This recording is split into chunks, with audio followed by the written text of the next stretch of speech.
หมายสูงพี่น้องผู้ปันแห้งสื่อข่าวเซียนมีเดียเขาดังเสียงนะคะเนาะเมื่อในก่อแมนงานในวันที่23เดือนธันวาคม2025นะคะตอนดานในรายการข่าวคาตอนนี้ได้ก่อเดียวตั้งข่าวเงาเกี่ยวกับเรื่องตั้งภายตอนในธรรมเมือง UWSA เขานะฮะเนาะไล่ส่งเฮอร์มินเข้าไปหมักใส่โฮงนิวเคลียร์ของอิหร่านนะครับตั้งภายอเมริกันเขาเข้าห่มปางตึกอิหร่านและอิสราเอลเขาเป็นตั้งกันเยอะนะครับเดี๋ยวด้านข่าวงานนอกเมืองในเซลก็มาผักตอนปันพี่น้องเขากว่านะครับเกี่ยวกับเรื่องในนะครับเนาะจอมบองซึ่งอเมริกันตอนนี้ทำไล่ปืนเผากับว่าซึกอเมริกันออกมันในการเอาเฮอร์มินปล่อยหมากลงใส่โครงการนิวเคลียร์อันลองอย่าง3 ตีอันมิติเมืองอิหร่านอันเป็นพดดาวเนตันและตั้งอิทพาหันซึ่งในนะครับตั้งสื่อข่าวนิวยอร์กไทม์ออกไปว่าอันอิสราเอลและร่างอิหร่านได้ปยืมหมากลูกไฟใส่กันในครั้งเก่าวันนั้นเมื่อในวันที่22ขยามหาวงการนั้นอเมริกันเอาเฮอร์มินปล่อยหมากลงอันมีน้ำหนัก 30,000 ปองด์ปลายนั้นใส่โครงการนิวเคลียร์ของอิหร่านนะครับจอมบองจึงตอนนี้ทำเตรียมไว้ว่าจอมบองจึงตอนนี้ทำจอมบองจึงตอนนี้ทำนะฮะเนาะเตรียมต่างไว้ตีสื่อตกวงสุนตัวมันว่าเฮาคาเลือกยากก่อยแบบโครงการนิวเคลียร์อันมีที่เมืองอิหร่าน3 ตีอันเป็นโครงการพดดาวเนตันได้ดังอิทพาหันนะฮะในการปื้ดยื้อของตับซึกอเมริกันปองในออกมันกว่าเยาเป้าหมายเปิงลงมันอันเป็นพดดาวนั้นแล้วเอาหมากปล่อยสะเต็มๆทนๆเยาเครือมินอันเข้าปล่อยหมากตั้งหมดหลอดเพลีปอกขึ้นเมืองหลีงามเยาแต้มไว้หนังในจุมแห่งทัดแอดทำกูเมืองIAEA เขามักมันว่าไว้เสียโครงการพดดาวของเมืองอิหร่านไล่ถูกปล่อยหมากใส่ได้รู้แล้วกว่าตั้งน้ำเพเขียนลงอันตีเฮ็ดให้สิ่งแวดล้อมอ่ำจืนใส่นั่นก็อ่ำมียะว่าในค่ะตั้งภายอิสราเอลไล่ฮู้จอมแผนการอเมริกันตาเตตึกต่ออิหร่านกำซื้อนั้นอ่อนต้าเสร็จและเฮอร์มินอันปล่อยหมากลักล้อมแผนการB2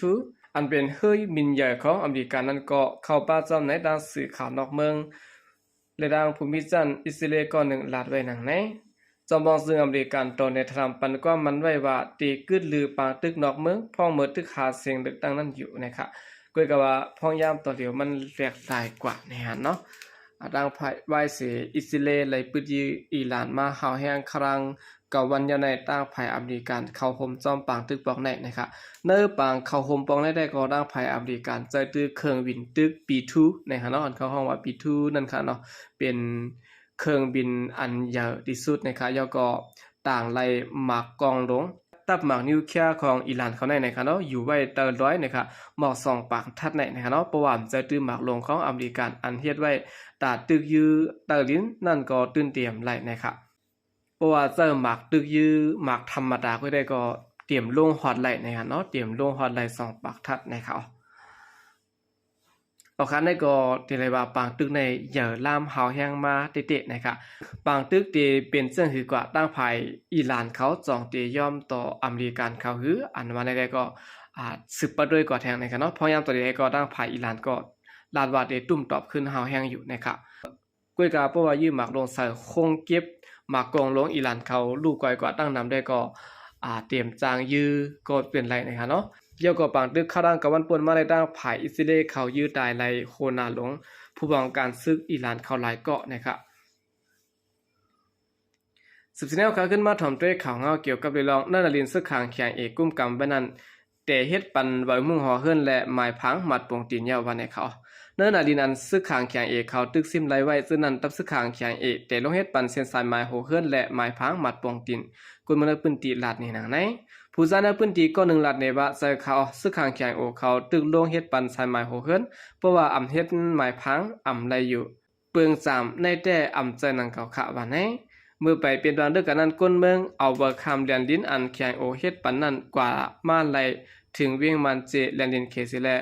ตีไลขึ้นมาตอกซุมตีกิกลานพักดูแลนดิน15 วันเลย1 ปอกวันในค่ะ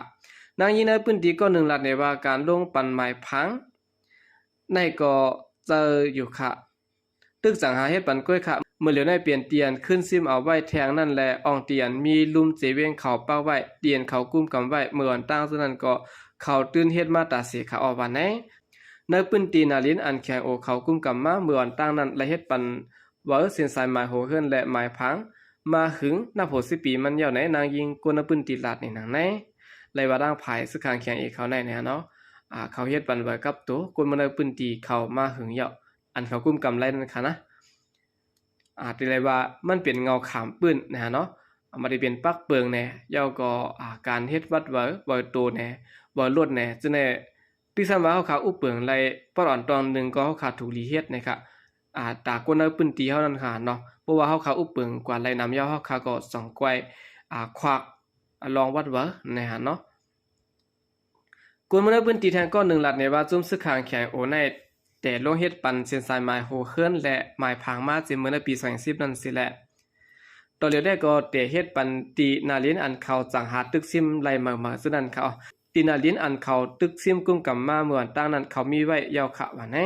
นาลินอันซึกแข็ง